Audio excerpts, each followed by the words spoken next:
大家好，我是东马行为。今天我们来讲《一拳超人》的第219话。喜欢这个系列的朋友，请帮我点到3000个赞，支持 UP 主一下吧。上一话讲到英雄协会这边开了个没什么卵用的会议啊。与此同时，一列黑色高级轿车队正在公路上飞速的行驶。坐在车上之人正是本部漫画的颜值担当吹雪妹妹。手下询问吹雪为什么要搞如此大的出行阵仗，吹雪表情有些严肃的说道：“我现在要去见某个人，到时候可能会发生严重的战斗，所以非常有必要全副武装。”看过原作版的朋友们都知道吹雪这次要见的对象那当然就是光头了。之后他们还会展开一场让人血脉喷张、大汗淋漓的史诗级肉搏战了。具体内容呢，我就不多剧透了，嘿嘿。说完吹雪这边，镜头马上给到了假面所在的艺人公司。假面的社长向他介绍了自己正在包装的偶像组合 TFBOYS 碳酸少年团。公司准备让他们走假面的英雄偶像路线。在经过了2年半的特训之后，这些人中已经有2人考取了 C 级英雄的驾照了。我操，你说的很唬人的样子，结果这些徒有其表的小屁孩，那还不如无证骑士是吧？接着社长示意假面能不能给后辈提出一点经验之谈还声称这些小鬼未来说不定可以超越假面，成为公司的头牌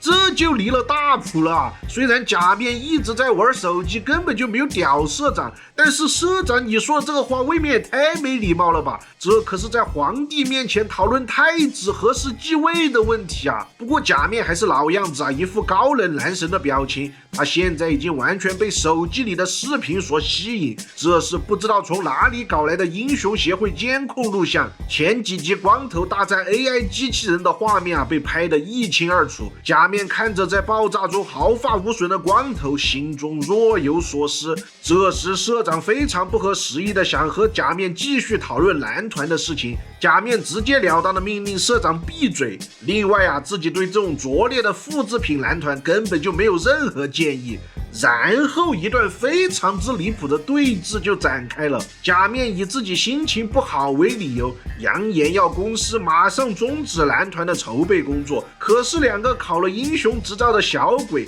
居然当场开始和假面叫板了。他们不仅对假面的工作能力展开了质疑，还直接表示不管是唱歌跳舞还是少林武功，我们都完全不怕你假面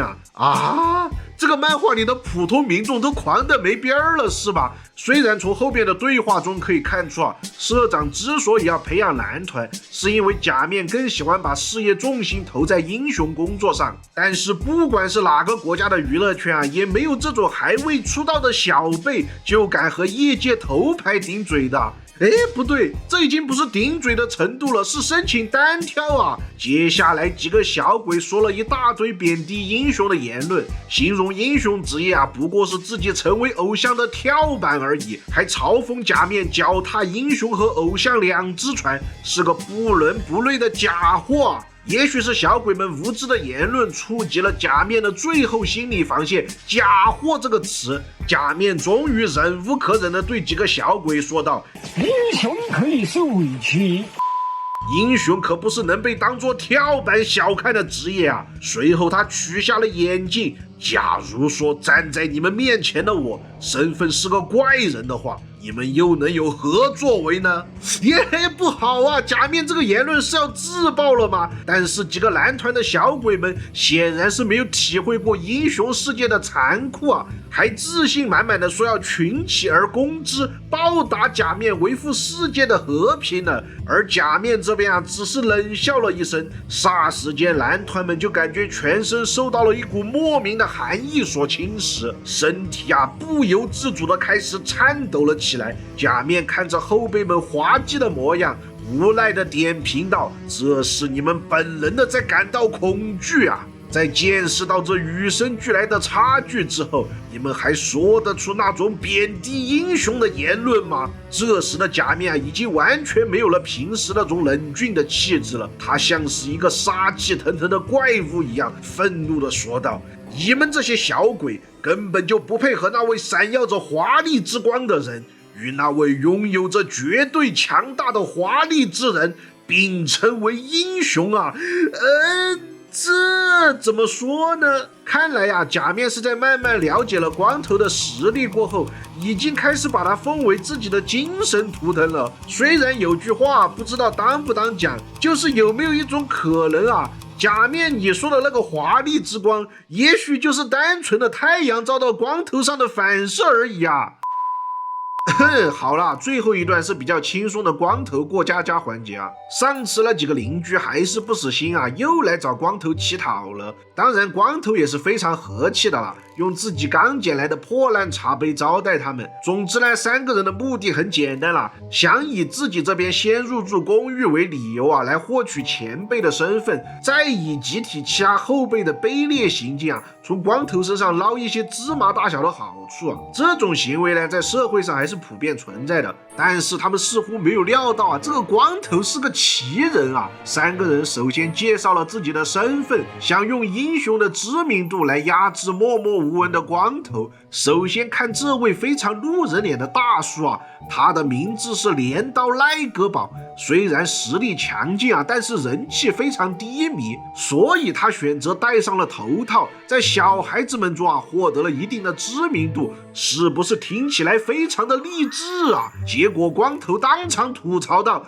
你这种因为形象太过于普通，所以就选择用整活来提升知名度的行为啊，纯度实在是太低了。我建议啊，你应该不断的殴打小朋友们，直到他们愿意关注你为止。”另一个毛发浓密的男人被称为蝴蝶兄贵，虽然不知道他有什么特殊的能力啊，不过他平时好像特别喜欢穿着奇装异服在天上飞来飞去，还被电视台逮到做过采访，在网上有一定的知名度。这个人啊，明显是想用公众平台的知名度来威慑光头，但他哪里知道那光头穷的是叮当响啊，只能看免费的天气预报和灾害新闻节目，那根本就没有听说过你蝴蝶兄贵的名号嘛。光头顺便还吐槽了一手他非常排斥蝴蝶兄贵的体毛，气得后者是咬牙切齿。那么最后要和光头对峙的，同时也是最可怜的这位强阴小子。他一开始想用年龄压制光头，